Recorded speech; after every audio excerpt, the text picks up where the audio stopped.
And I am optimistic, but then I am an optimist. Folks, now I want to thank Brad for that introduction. Brad said he wasn't sure what a good speaker was. He can speak a hell of a lot better than I can farm.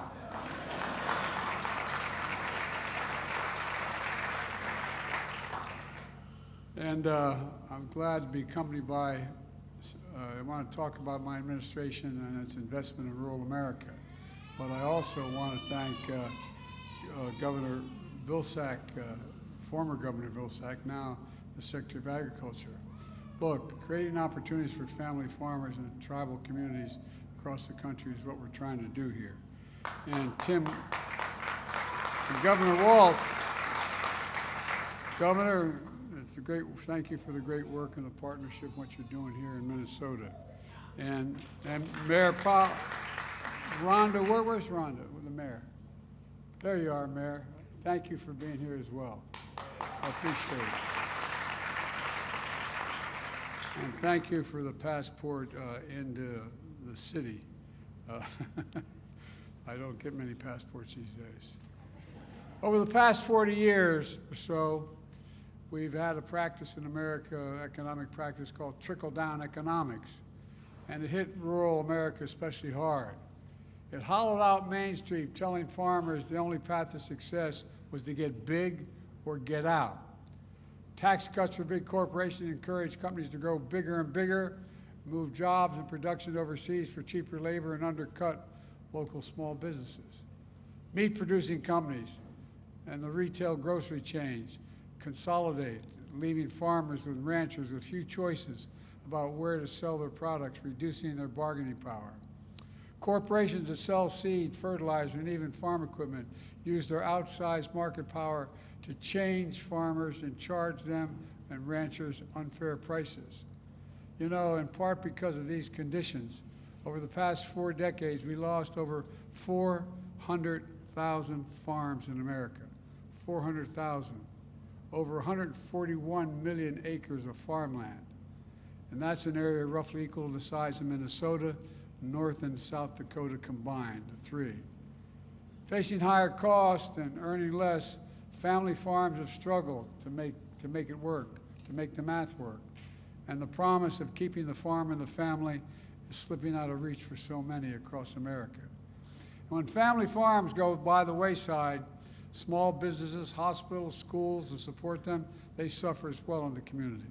And as a result, farmers and ranchers and rural business owners, including scores of young people, have to leave home in search of good-paying jobs and a chance at the American dream. All over rural America, young people are saying to their parents, I can't live here anymore. I can't do it because I can't find a job. You gave me an education, but there's nothing for me here. I gotta leave. I came to office determined to change that. And by the way, parenthetically, I come from a state that people think is all manufacturing, DuPont, all like those kinds. But it's also a $4 billion industry in agriculture in the Delmarva Peninsula. Almost all chickens and soybeans, but I watch what happened in my community. I watch what happened all across America. Now we're growing an economy from the middle out and the bottom up instead of the top down.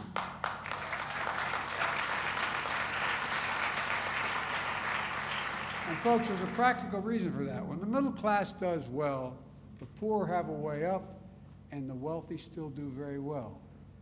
It's everybody does better. When rural America does well, when Indian country does well, we all do well. And folks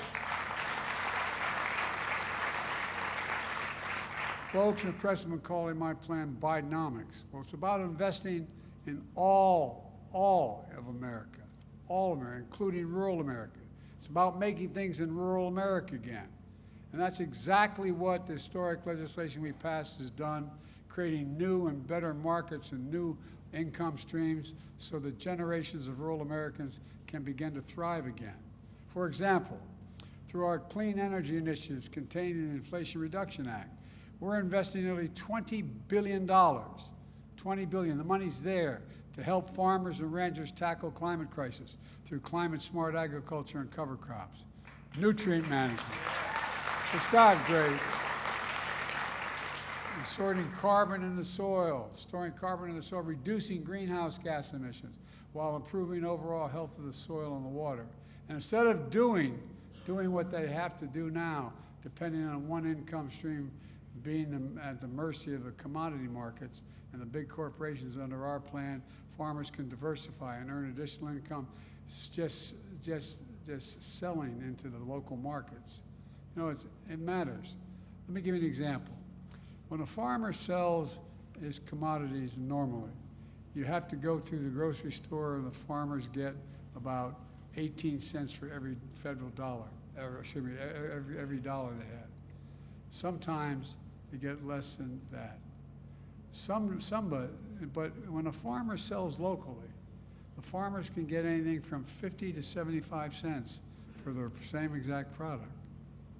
In addition to producing renewable energy and taking advantage of the bioeconomy, the result of family farms that were barely making ends meet use these funds provided to improve their bottom line after being squeezed by big corporations for so long.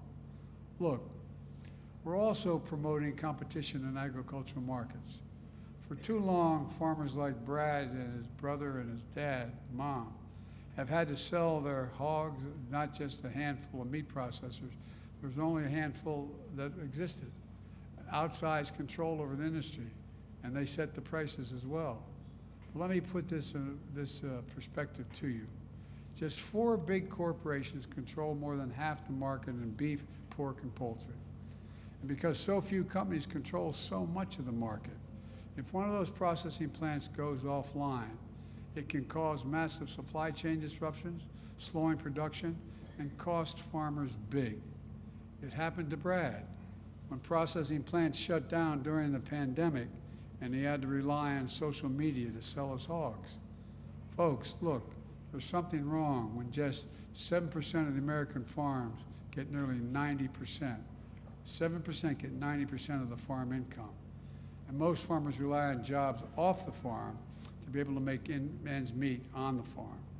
When I took office, I decided to invest $1 billion through the American Rescue Plan in small and medium-sized independent meat processors to expand their capacity.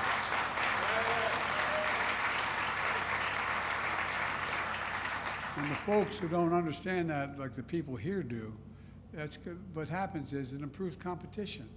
More people are competing for the product, so farmers get a fair price for their product.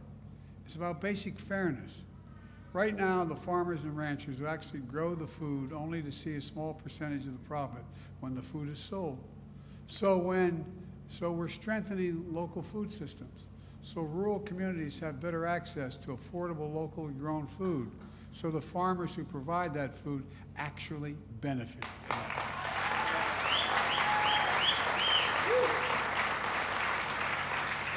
Through the bipartisan infrastructure law, it's a fancy name, but it's about rebuilding America's bridges, roads, highways, et cetera. We're making the most substantial investments in President Eisenhower's rural America since Eisenhower's highway plan. Roads, bridges, inland waterways, ports, regional airports, clean water, high-speed internet. We're building affordable high-speed internet for every household. Over 230,000 Minnesotans households are already saving $30 or more per month in their internet bills through the Affordable Connectivity Program.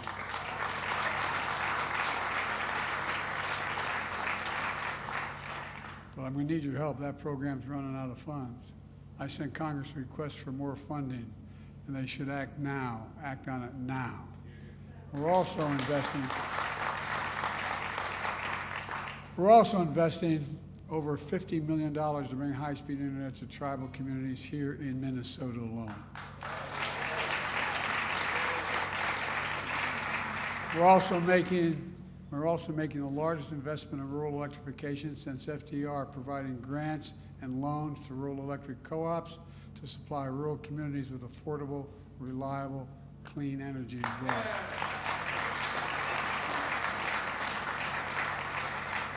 Today, I'm proud to announce new funding that will go directly to rural communities. $1 billion to fix aging critical rural infrastructure like electricity, water, wastewater systems that haven't been replaced in decades. We're investing millions in building new bioeconomy and with homegrown biofuels, which will contribute nearly $3 billion to Minnesota's economy over every year, as it saves as an important market for family farms to be able to do this. And folks, this is just a start. Today I'm announcing we're investing nearly $2 billion to help more farmers adopt practices to fight climate change and earn new income.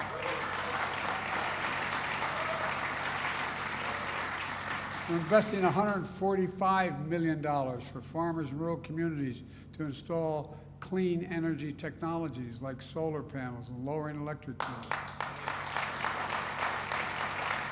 An additional $274 million to expand rural high-speed internet even further.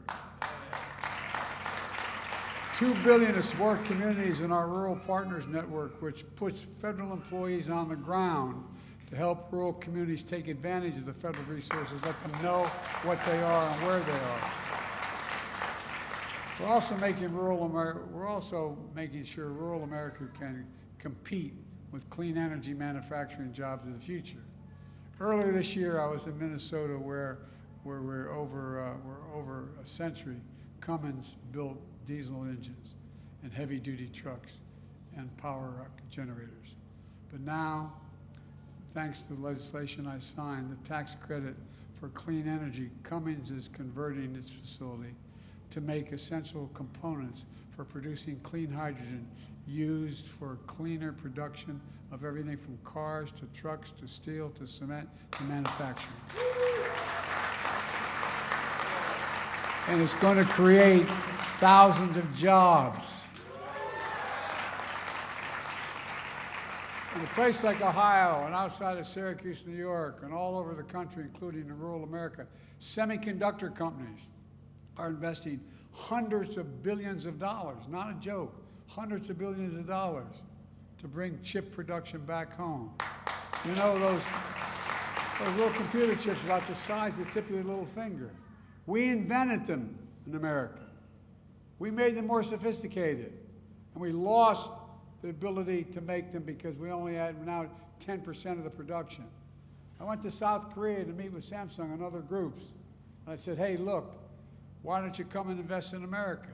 And guess what? The South Korean company came along and they're going to invest $200 million. We have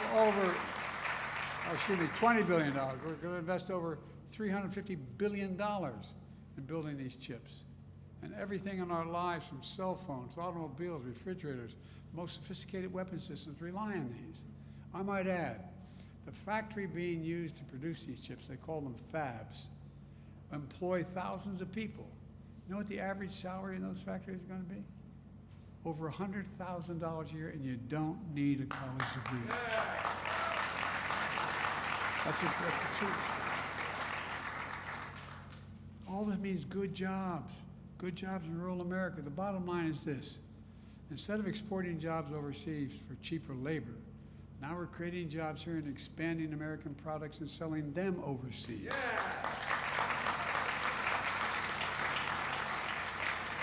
Folks, we're not only transforming rural communities, we're transforming our economy.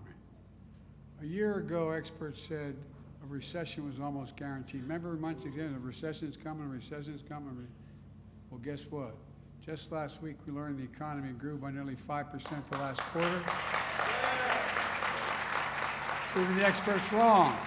Since I took office, we've created 13.9 million jobs since I was elected.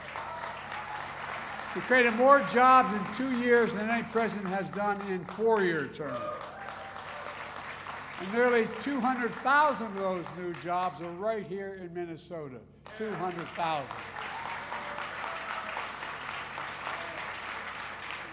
Remember, we were told we no longer be the manufacturing capital of the world? Well, guess what? We created 815,000 manufacturing jobs, twice as many as the previous administration. Where does it say we can't be the manufacturing capital of the world? Where is that written? The unemployment rate has stayed below 4% for 20 months in a row, the longest stretch in 50 years. And inflation is coming down at the same time. It's down from 60%, it's down 60% since last summer. Core inflation is the lowest level in 2 years. We have the lowest inflation rate of any major economy in the world. Folks, all this is no accident. It's Bidenomics. And by the way, we got more to do. We got more to do. We're creating good jobs in communities across rural America, including in places where decades of factories that were open, that families worked at, got shut down. Towns were hollowed out. Jobs moved overseas. Over the past few decades, these communities lost more than jobs. They lost their sense of dignity, opportunity, pride. My plan is about investing in rural America. It's about something else as well. It's about restoring pride to rural communities that have been left behind for far too long. No, we really have. It's not hyperbole. For decades, families like Brad sat around the kitchen table with their kids and grandkids, worried, wondering, how can we keep the farm in the family? Because of these investments we're making, family farms like this one will stay in the family, and the children and grandchildren like Brad won't have to leave home to make a living.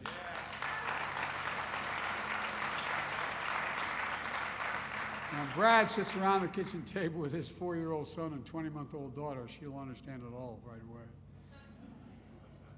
Who are here today, he doesn't have to worry about if the farm's going to stay in the family if they want it to. Folks, Bidenomics is just another way of saying the American dream. 40 years ago, trickle-down economics limited the dream to those at the top. But I believe every American willing to work hard should be able to get a job, no matter where they live, in the heartland, in small towns, to raise their kids on a good paycheck and keep their roots where they grew up. You know, my dad used to have an expression, for real, he'd say, Joey, I mean it sincerely, a job's more than about a paycheck. It's about your dignity. It's about pride. It's about respect. It's about being able to look your kid in the eye and say, honey, it's going to be okay, and mean it. That's the American dream. That's Bidenomics. It's rooted in what always worked best for the country. Investing in America. Investing in America. And investing in Americans no matter where they live, in rural communities, tribal communities, suburbs, or cities. Because I believe a president is supposed to represent all American people, not just some Americans. Folks, here's the deal. It's never been a good bet to bet against the American people. Never, never, never. I can honestly say I've never been more optimistic about America's future than I am today. We just have to remember who in God's name we are. We're the United States of America. And think about this. We've always come out of every conflict we've gotten into, we've always every problem we've had stronger than we went in. There's nothing beyond our capacity. Think about it. Anything we've ever set our mind to as a nation, we've never failed to succeed. Not a joke. Never failed to succeed. Nothing's beyond our capacity when we do it together. So let's unite this country. Let's do it together. Let's make sure that those who want to stay in the farm can stay as long as they want because they make a good, decent living. God bless you all, and may God protect our troops. Thank you. Thank you. Thank you.